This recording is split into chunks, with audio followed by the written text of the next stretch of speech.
All right, so today we're diving into some pretty heavy stuff, actually. Yeah. England and Wales just passed this bill, right? It allows assisted dying. Mm-hmm. It's a big deal, and I know this can be a sensitive topic for a lot of people, so Absolutely. we'll be sure to approach it, thoughtfully Of course. and give you all the information you need to understand it, but, without taking sides. For sure. So just to be clear about that. Absolutely. But yeah, this news excerpt we have, it's really something. Yeah, it's major. And what really jumps out at me is that this bill, it's not just a yes or no on assisted dying. Right. It's very specific. It is. It only applies to adults who are terminally ill, Mm-hmm. and they have to have less than 6 months to live, according to the doctors. Yeah, that's a key factor. And get this, it passed with a free vote. Interesting. So that means the members of parliament, the MPs, Right. they weren't told how to vote by their parties. They each had to decide based on, their own conscience. That's huge. Yeah. What do you think about that approach? Well, I mean, it really shows you, right, Yeah. how complex this whole issue is. It does. Even within, the same political parties. Yeah. There's a lot of different feelings about it, a lot of strong feelings. Yeah. It's definitely not black and white, is it? Well, And I think that this free vote thing, it forces everyone to really think about it yeah. and confront these tough questions. It does. Like, what do I believe? Yeah. What's the right thing to do here? And it's not the first time they've done this either. Really? Yeah, back in 2004. Okay. They did the same thing with the bill on same-sex marriage. Interesting. So they've used this free vote thing before I see. for really, sensitive issues. Mm-hmm. I think it's interesting that they're using it again now. It's a powerful tool in a way. Yeah. Because it allows these individual beliefs to come through, stuff that goes beyond just the party line. Exactly. It's more about personal conviction Right. than just towing the party line. Exactly. Yeah, you're spot on there. It's fascinating. It really highlights the weight of this decision, doesn't it? Absolutely. Okay, so let's dive into the actual bill itself. Yeah, let's get into the specifics. It's called the Terminally Ill Adults End of Life Bill. Catchy. And basically, it allows people, right, Mm-hmm. in these specific situations, Okay. to choose an assisted death. Right. But, and this is a big but, Yeah, the safeguards. there are safeguards in place. Of course there have to be. Like 2 doctors have to confirm the diagnosis Okay. and how long the person is left to live. Right. So it's not just one doctor's opinion. Exactly. It's got to be 2 separate doctors. Gotcha. And also, the patient has to make the request themselves freely.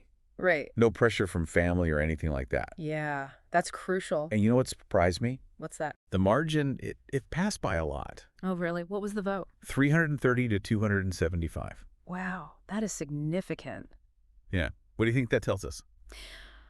Well, I mean, it seems like, maybe people are becoming more accepting of this. Right. This idea that, individuals Yeah. should have more control over their end-of-life decisions. Yeah, like it's their choice. Exactly. It's about autonomy, isn't it? Right. But, and this is important too, Yeah. we have to acknowledge that not everyone supports this bill. Right, of course. And they have good reasons for feeling that way. Yeah, It's absolutely. a complex issue with valid arguments on both sides. And that brings up a point that I know a lot of people are worried about. Yeah.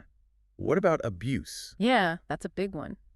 Could this be misused? Exactly. Or what about vulnerable people being taken advantage of? Absolutely, those are valid concerns. Yeah. Because even with safeguards, right, Mhm. there's always a risk There is. that something like this could be misused. Or that someone who's vulnerable Right. might feel pressured Yeah, to make a choice that Yeah. they wouldn't otherwise make. Right, they might not really want it, Exactly. but feel like they have to. And that's a huge ethical dilemma. It is. Because how do we balance individual autonomy Right. with the need to protect those who might be at risk? It's a tough question. It's a really tough question. And then, of course, there's the ethical side of things Right. for doctors. Right, the role of doctors in all of this. It's their job to save lives. Exactly. But now they're being asked to help end them. It's a huge shift. It is. It really forces us to grapple with some fundamental questions. Yeah.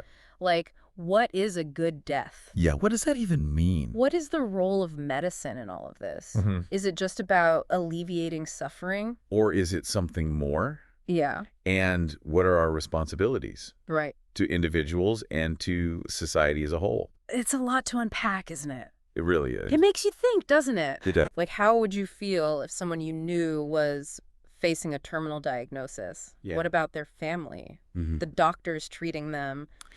It's heavy stuff. It really is. And it's not just theoretical anymore. Right. This is real. This bill has real-world consequences. It does. For people, families, healthcare systems, everyone. Absolutely. It's a game changer. Okay, so to sum it up, we have this, landmark bill. A historic moment, really. It's changed everything about end-of-life choices in England and Wales.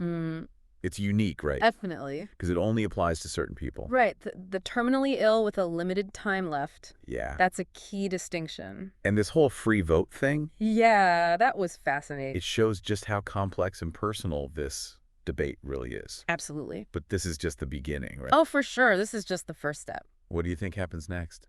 Well, I think this bill raises a lot of questions, right? It does. It's going to shape future discussions about end-of-life care. Big time. And I think it'll also impact how we understand individual rights Definitely. and choices. At the end of life. Right? Like, what does it mean to have a good death? Exactly. Those are the questions we need to be asking ourselves now. Big questions. Yeah, big questions for all of us. For sure. Thanks for helping break it all down. You got it. Lots to think about. Absolutely. We'll see how this all unfolds. It will be interesting to watch, that's for sure. Thanks for joining us. My pleasure. And we'll see you next time for another deep dive. Looking forward to it.